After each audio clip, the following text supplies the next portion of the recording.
Okay. Take two. We're going to try this thing again. My connection is trash, and I'm not good at technology. So that's my excuse. So, waiting on Lacey to come back and join me. And how much better? Okay, great. Hey, P. Oh, take three. This take three. My bad. Okay. Here we go. Hello. Take three. Hello. This is way better. It's working. What happened? Did you know. My connection is garbage. No matter. We're here today. Yes, we are. What's up? So, this is my friend Lacey. Nice. I feel like I'm so close. I know, right? And as promised, we're just going to talk a little bit about mental health because both of us understand that times are weird right now, and you're probably feeling alone and a mix of a bunch of other emotions, Lacey. All the emotions, honestly. I feel like if there was a rainbow of emotions, I have sat in all of them for several hours over the past couple of months. And Absolutely. Some for a whole day, some change every hour. But no, I'm so glad we're doing this. Let me make sure. Me too. We had talked and we were saying how it's really important to hear from. Where are you now? Where? I swear. Just so we can see the surroundings, so we're all. That's how bad I am with technology. I didn't even know I switched. That's okay.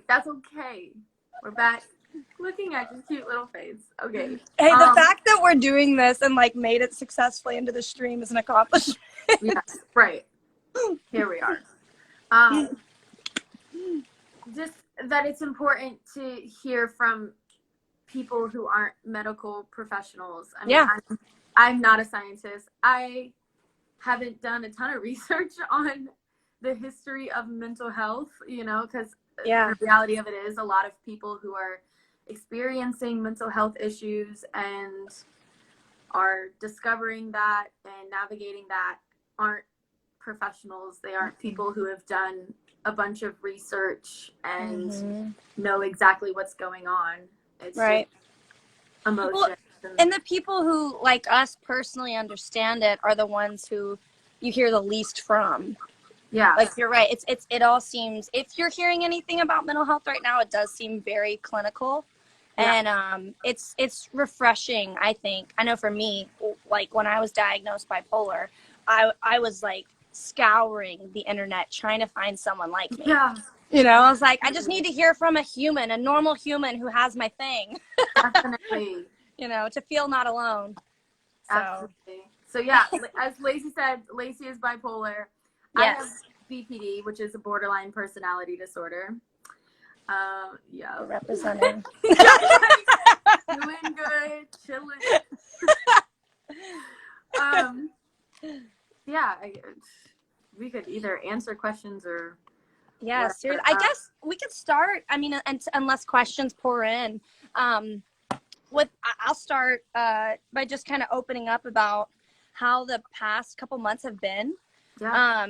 I think people, especially with pre-existing mental health conditions, have been, thrown into a whole new adventure of mental health over the past couple of months. I think adventure is a nice word to use. It's been more like a train wreck. Because, even people who didn't have pre-existing conditions are now vulnerable to having at least depression, but also PTSD from all this, anxiety from all this, stepping back or introducing themselves to substance addiction to try to, or substance abuse to numb the overwhelming feelings that we are not naturally trained to cope with. Right. So yeah, for me, I definitely, before going into this, I kind of went into quarantine and COVID with a downer. I think a lot of people are experiencing grief right now, loss of jobs, loss of routine, loss of, it ranges. But for me, I lost my grandfather, traveled home to Nashville, and ended up being stuck in Nashville, quarantined in Nashville for 2 months. But I live in LA now, and my bipolar routine, like if I needed any grounding, if anyone needs it, it's now. And I didn't have any of that. And I thought going home to Nashville would be like good because I'd be around family. But, I, like many other people, have a lot of family dysfunction. And that like took me downtown every day. I think that's definitely something that we have to keep in mind while we're checking on our friends and caring for other people, is people's home life, and there's a lot of people who are like, oh, it's such a good thing for kids not being in not school. For everyone. And it's like, there are children who are not in safe homes and are dealing with a lot, and home life is stressful. And then when you're stuck at home with that stress and the anxiety of your family, and your escape from that was your job or was school, that's really hard, I'm sure, to have like ripped out from under you. Yeah. I can only imagine. Yeah, I totally agree. And I think especially as actors, like having a creative escape is a huge outlet for our emotions that we have trouble regulating because of our diagnoses. And it's like, without even having auditions to focus yourself on, it's like I've had to find random things to get creative outlets for, And I mean, it could literally even be like trying to read a book, which is hard because my focus is way off, but trying to read a book, and then I will color code notes from the book in rainbow gel pens because I'm like, this is creative. But I'm not kidding. Like, or painting. I ordered more acrylics. I mean, anything, honestly. Even creating a routine for yourself each day is creative. You know what I mean? Yeah, for sure. Oh, I'm sure. I know for me, I've been pretty lucky with the show coming out during this quarantine. It's done wonders for my mental health. Yeah. I have so many distractions that any like tense feelings, I get distracted with interviews or distracted with whatever, with Instagram and my fans have a way of making me not feel very lonely. I've been fortunate to have that support from random strangers. No, I know. I've been so grateful for your experience in this, even though I know that there are downsides and tough sides, even grieving the loss of like the typical way of premiering a show. Yeah. Y'all don't get to have that. Yeah. But for you, knowing you personally, I've loved seeing that you've had positive distractions like this. Because I know it, I mean, this time is just all over the place. And I'm not to say either that stepping into a platform like this is easy. I know it's not. It brings out all of our insecurities and all of like any of those little voices inside. You're like, Yeah. Like, shut up. Definitely. But yeah, it's been cool to see. For me, I kind of had the opposite approach. I didn't have obviously a show coming out, and I found my mental health taking me into isolation. Yeah. And I'm glad that you had something to pull you out of that. But to give people another like side of experiences, and I'm not even saying isolation is always a bad thing. I think sometimes it's good to recluse and take care of yourself and restore. But for me, with my mind tends to go towards that. Let me play tricks on you and make you believe negative thoughts kind of place. And I kind of I stayed there in a negative, like, woe is me. No one understands how I feel. I'm going to keep to myself and I'm alone. But the second I started reaching out to people, all I heard in return was me too. And I was like, you too? You've been struggling like me? You're not crazy? They're like, no, I'm doing X, I was like, okay, this, the second I started to, I guess, open up, I realized I'm not alone. And it made me want to do something like this, where if we could access a community online, because where else are we going to have community right now? and just say, what's up? Like, me too. I'm struggling. You know, it's not all fun, you know, happy posts on Instagram. It's like behind the scenes, it's scary. I mean, at some point, my mental health takes me to like, and I know you too, Maddie, we've talked about this, but like, I go to dark places and I struggle with suicidal ideation. I've thrown some things and put some holes in walls over the past couple months. I think that's another stigma about mental health. And I think it's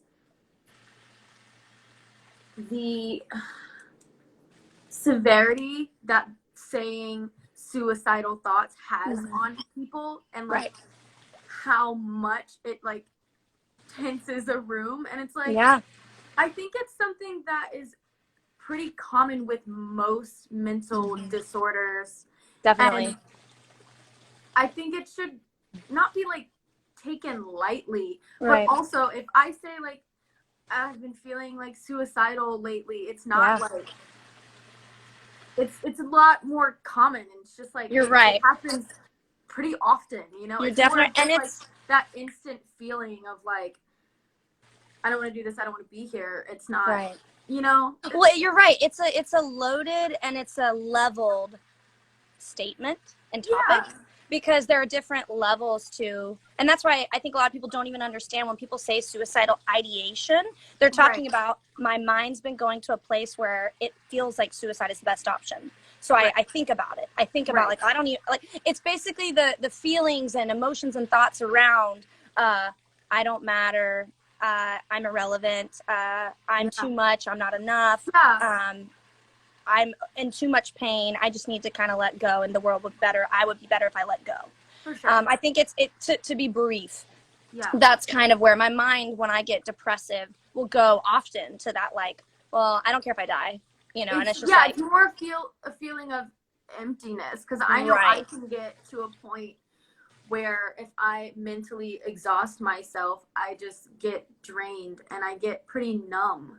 I'll get to a point where it's like anything could happen right now and I don't care. Like, you're just, and the majority of people with these severe diagnoses are what you're explaining.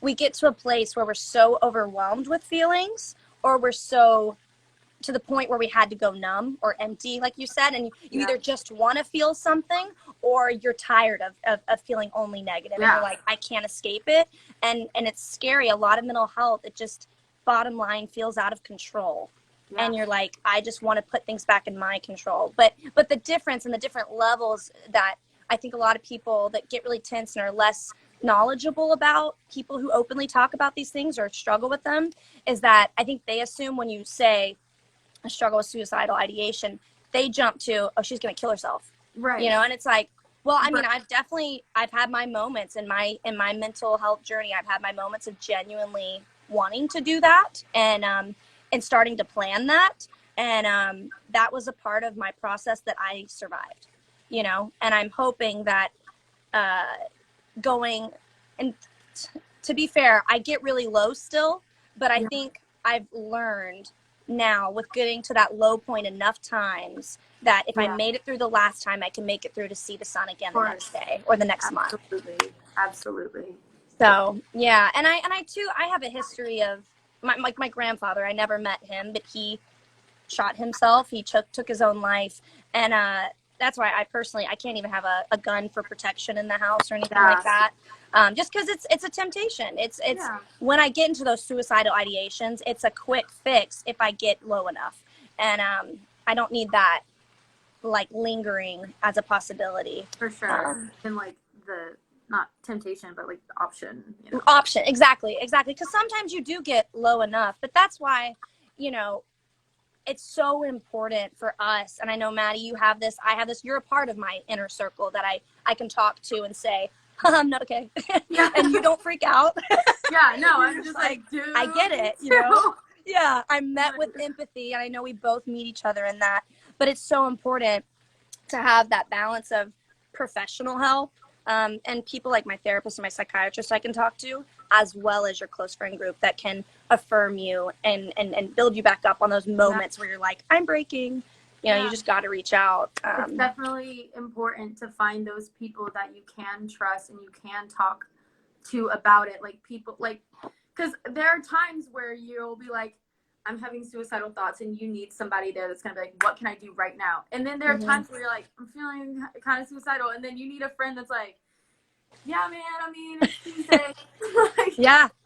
You need that balance of friends that understand it, and I feel like both of us are at a really good place in our mental health and understanding it. I mean, I was diagnosed when I was 17, and for me personally, I think everybody's diagnosis experience is different. For me, I was one of those people where I didn't understand how other people loved therapy.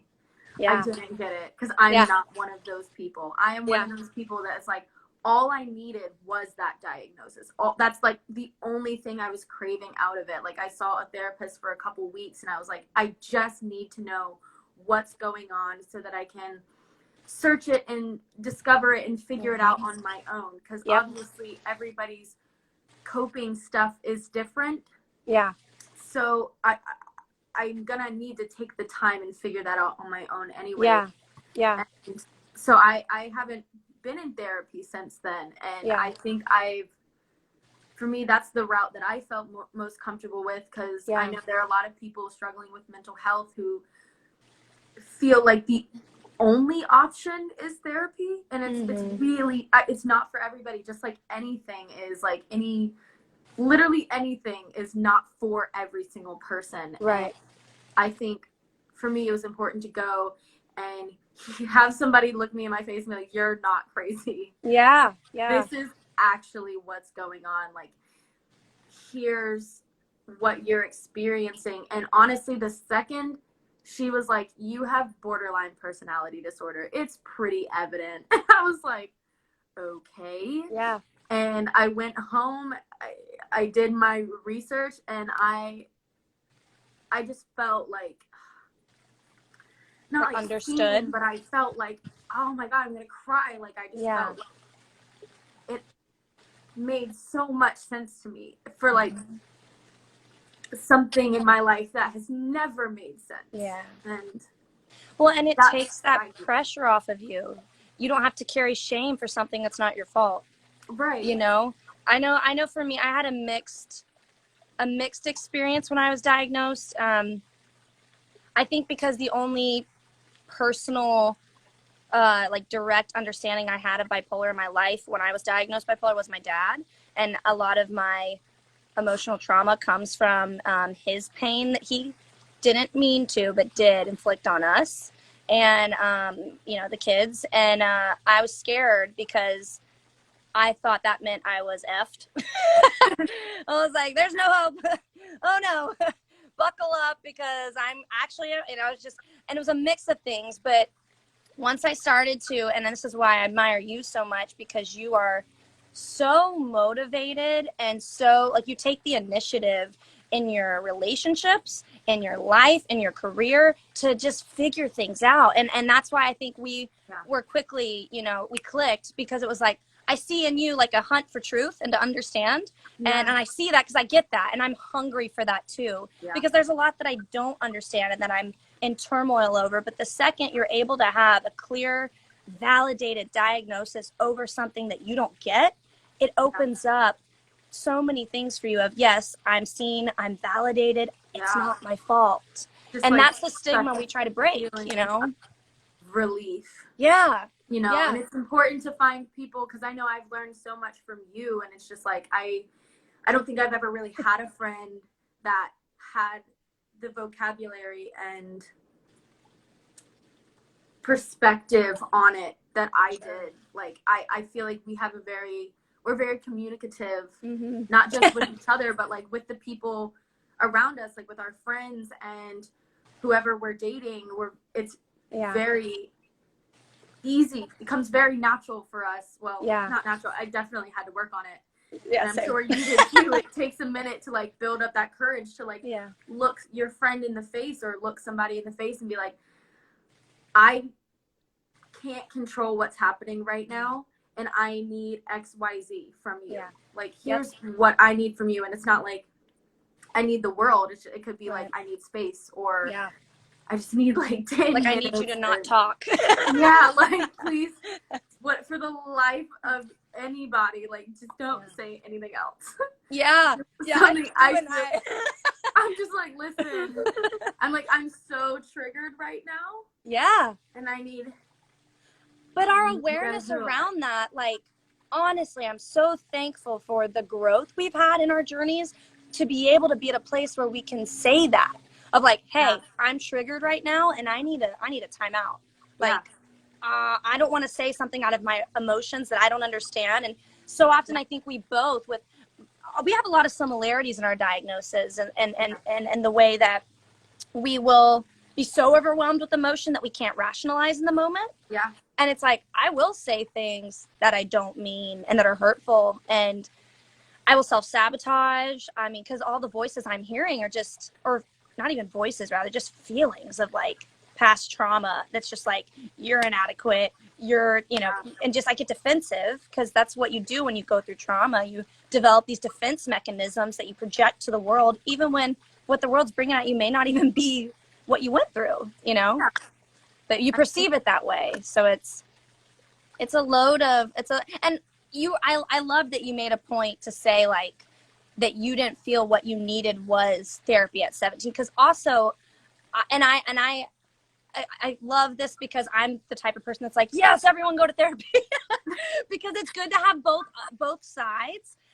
Because not all therapists are amazing. I've been to some therapists that weren't good and actually kind of put me in the opposite direction when I was struggling. So there's that. And the other side of that is now I have been in therapy with my current therapist for the past 2.5 years, and don't know what I would do. Leaf just wants to say hi. Cameo. I don't know what I would do without his guidance over the past things I've been through. I mean, and I think especially for you, I'm so proud of you on your platform now, being open, because so often with people that become so big that they become just kind of an icon and a name versus a person.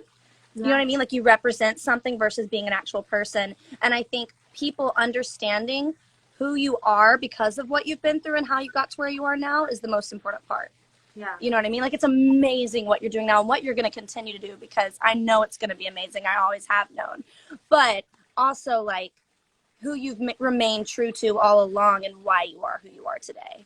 And this is all part of it, Like, we wouldn't be who we are if we didn't have the conditions we of course have to learn to manage. I have definitely, I'm 21 years old. I'm still learning how to accept that part of me. Me too. I think something I definitely had to learn is, as out of my control as it is, it still follows me. Mm-hmm. So something that I've kind of put in quotations, like, for myself to repeat is like, it is not my fault, but it is my responsibility. Right. Exactly. Yeah.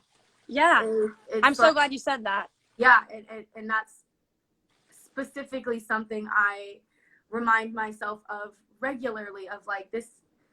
And I'm still learning. Even just in the last year, I've learned so much about, like, of course, like, my tongue can spit screw some crazy shit, you know what I mean? But, like, and I understand that, and my brain has this weird thing it likes to do that when I relax, I'm like, I like kind of like black out in a way but the people around me don't.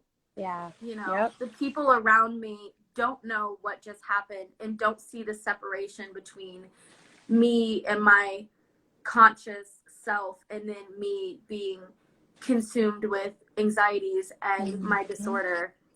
And so I'm continuing to try to be cautious of that, of I can forgive myself, but I have to make sure the people I'm around are aware. So just like learning to communicate to people around you and let them know what is going on and just say, even something as simple as like, I'm not okay right now. Like, just like, yeah. And you can leave it at that. Out of control. Like, yeah. But anything. If you want to, I had someone recently tell me, and this has been interesting for me because I put these stupid expectations on myself. That's like, oh, now that I've been diagnosed for like 6 years, I should be better at harnessing my episodes. And it's like, that's not how bipolar works. Absolutely. So I found myself like really beating myself up. I was going to either do like a Zoom call or something with friends and or try to do like a social distance, let's get together or something, you know, and just chat from however feet away with our masks on. And I freaked out on myself because the day we planned it the day before, and then the day of, this was right before I left Nashville, the day of, I was in a depressive episode, and it might have been the day that I started, you know, posting on my story, just like, I get so overwhelmed at some point that I don't even care anymore about being embarrassed about what I'm dealing with. I'm just like, I know someone else there has to be feeling the same way. Of course. So I shout it, and I even then felt so bad and beat myself up about like being unreliable, unpredictable. Those are huge insecurities of mine for bipolar. And my friend told me, Ivy was like, you don't have to go into this deep explanation that exhausts you to send like a big text of like, I'm so sorry. And she was like, just say, hey, I'm not okay. It's not today or whatever. Yeah, and she's like, we get you. And so, yeah, I mean, as long as, like you said, you're keeping those people that you are going to be around, whether it's because of work or because of your, you know, your inner circle. If they're aware, then I hope that they would try to educate themselves if they care about you, you know, a little bit more. That's a huge thing I shout on. It's like there are books and podcasts all around, and I might even start a podcast to talk about this. Right. We'll see. I mean, we should. If I've been wanting to. It's actually been on my mind for like 2 years, but my episodes go up and down. Then I'm like, no, there's enough of them out there. And then I'm like, ah. No, so. But I liked what you said about having that pressure on yourself to be better at health. Like, yeah, it's like we're not accepting all versions of ourselves. It's been 4 years, and I'm like, why am I not better at this? Like, why is it when like somebody yells at me, I immediately cry, or why is it when somebody, like, something so small seems so large to me? Because that's a part of my borderline personality disorder, is that every little thing feels like a lot, and it has its perks. Like any like small slight thing can make me so happy, but the slightest things can make me angry, mostly angry. I catastrophize as well. I make the smallest things huge, and then I take really big things, and I'm like, you know, and I'll try to downplay it, and it's like, that's not healthy. I feel a lot of extremes. So I think it's something that a lot of people feel, is that like, well, now I've been dealing with this for however many years, and I'm still like not good at it. But the whole point of your mental disorder is that it is a chemical imbalance that like you can only like cope in a way. Like you can only like, and sometimes it doesn't work. Sometimes what worked last week isn't going to work this week. Yeah. It depends on the moment. It's not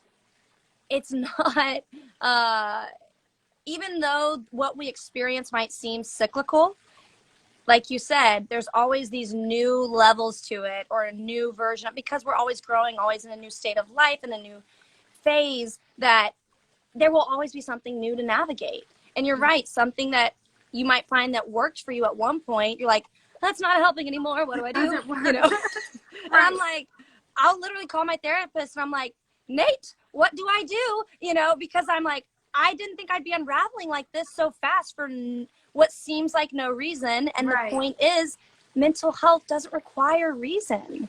And we as humans try to put ourselves in this world of reason and logic, and mental health doesn't abide by that. A chemical imbalance in your brain is, you can't, like, it is what it is. You can have medication to help. You can have therapy to help. You can have a scheduled routine of getting good sleep at the same time every day. You know, I try to get like 8 hours, maybe 9, depending on if my mind needs that. exercising, eating well. And I know you and I work on all these things. Yeah. And even still, sometimes it still like feels like an uphill battle some days. Yeah. But it does help. They do make a difference. That's for sure. Yeah. Yeah. I'm like, if I wasn't doing that. There's like so many sides to that, because there are times where I'm like, eating healthy is what's making me feel healthy. Right. And then there are times where I'm like, I'm sad right now and I need to eat a lot of ice cream and pizza and everything. And then I'm sad about it afterwards. I'm like, well, that was a really bad idea, but I can't take it back. I'm going to work out in the morning. And then I wake up in the morning and I have no motivation to work out. And it's just like things spiral. That's my downhill spiral. Yeah. It's just like, it's so normal, you know, like you guys, whatever it is you're feeling, I swear it's so normal. Yeah. And also know that if these are challenges that all the different types of things we're dealing with, and I know everyone's mental health journey is different, but I think what's similar are the emotions we all experience and the ideals of like isolation, things like that. But just know that like, if you went through and have gone through these things, you are resilient because you're here on this live with us now. We're here together and we're talking about it because we made it through. Yeah. You know, because we continue to get through it. Even yesterday, anytime, and I always tell people like, because a lot of people who don't understand our diagnoses, like God bless them, they try to help. And I love them for it. But if someone doesn't fully understand, and that's why we have to educate ourselves and others. But some people will be like, oh, well, you just had this new good thing happen to you. That must mean that mentally you're doing great right now. And I'm like, wait a second. Bipolar people and people with mental health conditions in general, any change to your routine, good or bad, can throw you off. Definitely. You know? There's definitely, I have a friend who has an adjustment disorder. Yeah. And I have to check on him regularly. And I'm like, how are you? Because this is an adjustment. Everything about this is a new schedule, a new routine, or no routine at all. And that can be confusing, especially when you were at a point where you feel like you had a routine with your mental health. Yeah. And then you were like, here's everything I'm doing every day that's like keeping me content and keeping me happy. And then now your gym is closed, and now the beaches are closed, and you can't and you feel like that was taken away from you, that what stability you did have that was keeping you literally afloat. And then I just like want you guys to be encouraged that you can find a new routine. There are so many other things to do, and I mean, I don't have all the answers. Like I said, I am just a person dealing with my own shit. But if anybody in here, which I'm sure if you've stayed from the beginning, you have been feeling like this. If anybody's felt down or suicidal or went through something that you didn't think you would ever come out of, like, I just want to say that I'm proud of you, and I'm really, really, really happy that you're here, you know, like really happy. Seriously. Yeah. And I love that we're doing this right now in the middle of it, because things do suck right now. and for the people who they don't suck for, good for you. But even when you reached out to me about going live together, of course, my insecurities jumped on me, and I was like, I need to know my stuff better. And I was like, you know what? All those voices attack me. And the reality is we need to do exactly what we're doing right now, which is just being us with where we are, because I think we, as well as others, needed that refreshing perspective of, hey, you're not alone. This is what's going on right now. Like you said, routines that people had for coping are not even available now. So everyone, not just people with pre-existing conditions, but everyone is subjected to feeling helpless right now, and to feeling isolated and thrown off, and which are all symptoms of depression, you know? So it's like, I don't know, there are options. for things to find to do. I'm grateful that we're now at Zach's parents' house and I have a backyard that I can hang out with. I actually, Maddie knows this because she is Auntie Maddie to little Maisie, but I got an emotional support animal. That's yes, you guys need your emotional support pet. I cracked. I was like, I need emotional vitality. I need something to give me hope. And so I got a puppy. And yeah, that's a financial burden too, but like also worth it because she brings me joy and she gives me purpose. I have purpose to go outside. I have purpose to have routine with her scheduling and training. I have purpose when she literally, Maddie, I can't wait for you to meet her in person. She looks you in the eyes and she pierces through your soul and she just keeps you present. And you're like, I'm so excited. Yeah, I'm going to be okay. That's a great coping mechanism that works for me because sometimes I'm sure a lot of people feel this way of when you say you as much as you want to be honest about being unstable, you don't want the attention that comes with that. You don't want that sympathy that feels like a little heavier because sometimes it makes like a lighter feeling. Like me, if I'm like, I can't get out of bed today, it's like that's way more normal for me than some people. So sometimes instead of being cared for, what I need and what helps me is caring for somebody else. It's like putting the love I need into somebody else that needs it. Because I find a lot of joy in calling my friends and checking up on them because I'm like, I can't talk about me right now because that gives me anxiety and I feel like I'm a burden if I even talk about it. So I want to talk to somebody else. Be there. I love you being able to call that for what it is too. You know what I mean? Like that's an amazing thing to help you when you're in survival mode and you're like, I just have to get through this day. But knowing that, because the big thing is with mental health, like we get stuck in our head. We get stuck inside. You literally get like paralysis by analysis because I know for me yesterday, even I was like, my therapist will tell me to observe and report, which is just another thing to add to the list. You know, like you were saying, reach out to someone else and talk to them, hear from them. Where are they doing? Sometimes literally for me, looking at the night sky, someone told me this a long time ago, a director friend, because she was like, it was in the middle of one of my meltdowns. And she was like, I just need you to like look at yourself and then look up and see from up there how small your problems look. And I was like,